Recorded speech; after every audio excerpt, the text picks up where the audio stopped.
that he put over 100,000 footnotes in. So if you want to look at it from the historical aspect and the time and what was going on, I find that it is a great teacher. But now going to the King James translation of Zechariah the 6th chapter, allow me, if you would, bear with me, and you will see for yourselves what a great difference there is, and I will let you make up your own mind and choose which you think is the better, and how out of each one of you can get something. We're only going to deal with 7 little verses here. Now starting with Zechariah 6th chapter, first verse, King James, says, And I turned, and I lifted up my eyes, and I looked, and behold, there came 4 chariots out from between 2 mountains. And the mountains were mountains of brass. In the first chariot were red horses, the second chariot black horses. Isn't that odd? Horses in a chariot. And in the third chariot white horses, and the fourth chariot grizzled and bay horses. You know the old saying, I heard of getting the cart before the horse, but now we got a whole new angle. We're putting horses in the cart. And nobody seems to ever question this. And I have all these preachers, and they get that most holier-than-thou look upon their face, and they start grinning like a Chessy cat in a barnyard, and they say, Why, brother, that is the great mystery of God. This is a parable, and you, brother, probably don't have the spiritual understanding or the capacity to conceive what it means here. And then they'll start giving you some off-the-wall theology. But then a lot of them, they just avoid it altogether and say, Praise the Lord, brother, I'm just a New Testament Christian. Yet everybody in the New Testament, he's quoting out of the Old Testament, and there's hundreds of prophecies in the Old Testament that have not been fulfilled. And is pertaining, I believe, to the very hour and the day that we're living in is full of hope and things that should bring great joy to us, but it's lost because of us listening to these hirelings. Fourth verse, And I answered, and I said unto the angel that talked with me, What are these things, my Lord? And the angel answered and said unto me, These are the 4 spirits of the winds, or of the heavens, which goeth forth from standing before the Lord of all the earth. The black horses which are therein go forth into the north country, and the white go forth after them, and the grizzly they go toward the south country. And the bay went forth and sought to go, that they might walk to and fro through the earth. And he said, Get thee hence, and walk to and fro through the earth. So they walked to and fro through the earth. Let's see how James Moffat renders this. He says, Once more I raised my eyes. In other words, he had to look up.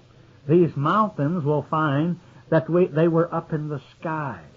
Something great, horrendous, so big, so mighty, so dynamic, he referred to them as mountains. Or, in the ancient times, we've discussed what mount ships were.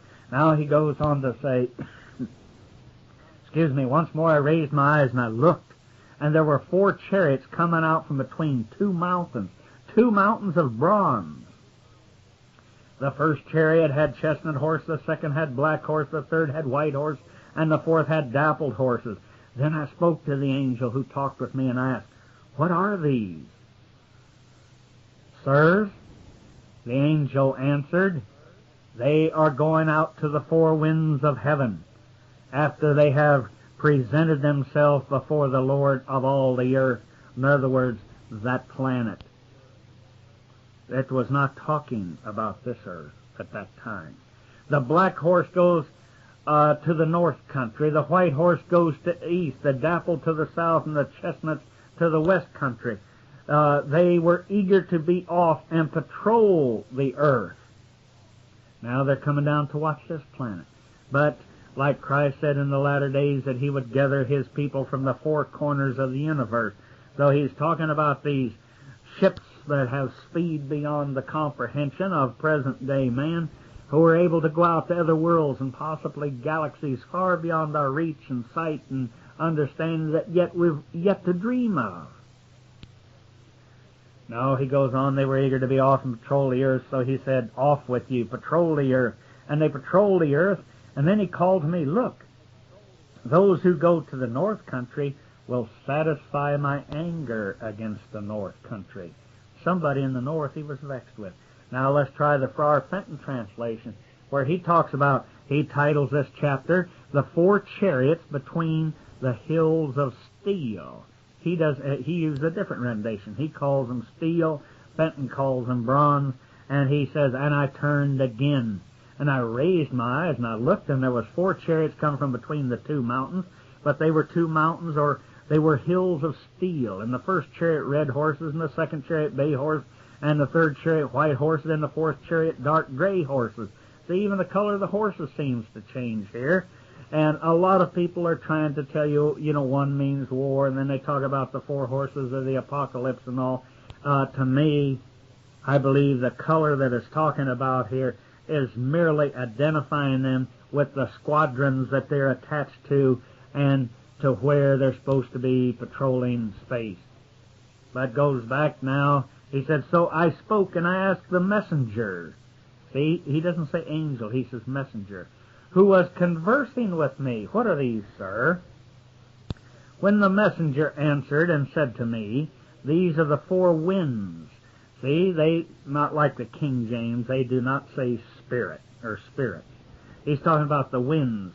And he goes on to say the four winds of the skies. In other words, they travel on the winds. And he goes on to say they travel out from the court of the Master of all.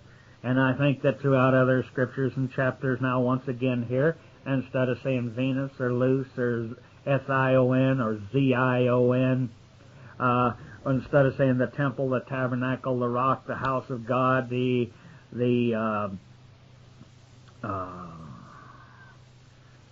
just escaped me, the Mount of Olives, that we look it up, it means lice, loose, Lucifer.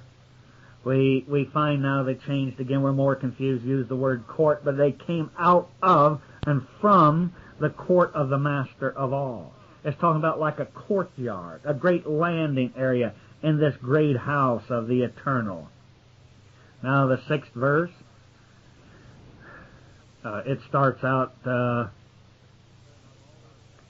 court of Master of all the earth. The one with the red horses proceeded to the land of the north, the white horse proceeded to the west, and the bay horse, he proceeded to the land of the south. Then the great horse, or the gray horse, advanced and inquired the journey that they were to go on the earth, when he said, sounds like somebody in radio communication with somebody asking where our squadron is to go today. He says, when he said, go and travel up and down on the earth. In other words, ascend and descend, go up and down, look things over, find out what's going on down there. What are my wayward kids up to now? Now who's chasing them through the boondocks? Then we go to the 8th verse, then he called to me and said, look, these are going to the land of the north, and will ally my wind in the land of the north. In other words, there's other things that are flying, the wind there, other squadrons, they're going to ally or join up with them, as we would use in the vernacular of today. Though we find these 3 different translations, they vary in the description of the great ships, using steel, bronze, brass, and the King James used the word spirit instead of wind. Old King James was good for that. They had all of the wind taken out and they put the spirit in. And now we got people, they're trying to dance in the spirit, but if we left wind in, oh well. He also uses angels where the others use messenger, also using heaven and the others using sky. These are given as examples here to show why our Bible students have become confused by these translators. We find the word horse or horses simply does not fit as it's used in Zechariah the 6th chapter. You'll find that it was corrupted by the priestcraft who did not understand. The prophet describes great spacecraft ascending or descending out of the sky, so large he calls them metal mountains. Then he tells of smaller ships coming out of the mountains, which he calls chariots. Next he tells of horses in the chariot. Now, as I said before, let me repeat myself, we've heard of getting the cart before the horse, but never getting the horses in the cart, or in this case, in the chariots. Now, the chariots would be like a great squadron bomber with smaller fighters caused by fighters called horses by the translators. In Jeremiah 4:13, he describes a day in the ancient past when the great fleets of extraterrestrial ships, they came to our earth, Also great cloud ships and ships he equated as heavenly chariots that spin and turn like whirlwind. These ships were called horses. They were not animals, but a type of ship, the horse ships, which are described as being faster than eagles. I wonder, is this where we get the word horsepower? Jeremiah 4:13 of the King James Version. But think about that for a second. Supposing we go back into the Stone Age again, and then there are people who start digging all these old artifacts of our present day, say 1,000 years from now, and they read about, okay, here a man drove a Nova, and it had 213 horses, representing the horsepower on it, and they say, my, this must have been a real prince that drove this Nova or whatever. I know I'm exaggerating the horsepower, but just use an example here. They said he must have been a royal prince of the house of Ford or something, because he had 213 horses attached to this iron chariot, because it says it had 4 wheels and it was iron. So you see how we can get off. Let's read that Jeremiah 4:13. Behold, he came up as clouds, and his chariots shall be as a whirlwind, something spinning, turning. His horses are swifter than eagles. Woe unto us, for we're spoiled. In other words, the sand's about to hit the fan, and we are ruined. We're going to rot in the sun. They're here to... In other words, we got to get all our other going done, because he's packed a lunch and got a bunch, and he's here to get us. Now, the word that has confused the reader of the Bible in the King James and others, they changed the Hebrew word describing the power of the ships and their motions and their ability to fly faster than the speed of light. In some cases, they described as lightning, and it was changed by the religious hierarchy, confusing the reader for centuries. We find the original Hebrew word that was translated spirit was wind, which was spelled, and let me spell it for you here, R-U-W-A-C-H, ruach, found in verse 5 of Zechariah, the 6th chapter. Spirits is what they've translated it to. Ruach is pronounced roach, R-O-O, comma, A-K-H, roka, or roach, meaning something that creates violent action. It also means a region of the sky. Also means function, as in this case, the function of the sky ship as flying, air, blast, a tempest like a great whirlwind. Zechariah is looking up, and he sees these 2 giant ships, which were referred to, today would refer to them like 2 aircraft carriers, carrying 2 different types of smaller craft, and other ships, or in other words, ships within ships. Ezekiel described them as wheels within wheels. I believe in one of our other talks we described how this great spaceship that followed this Japanese airliner, or cargo ship, I believe was carrying wine, or who cares what it was carrying. But this was actually publicized here recently on TV, and a lot of these flaky newspapers picked it up and drew all kind of absurd pictures. But he described this great extraterrestrial ship that followed him for a great distance.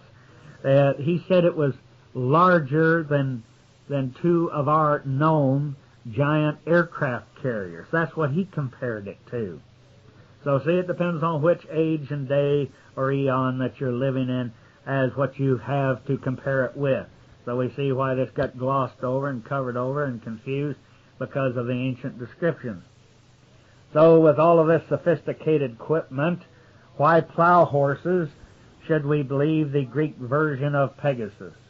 So the original Hebrew, we find that the word for horses in Strong's Concordance is S-O-O-S. And the Hebrew Chaldean Dictionary, we find it very confusing about the different possibilities of the word, as they lost the implication of the word here centuries ago.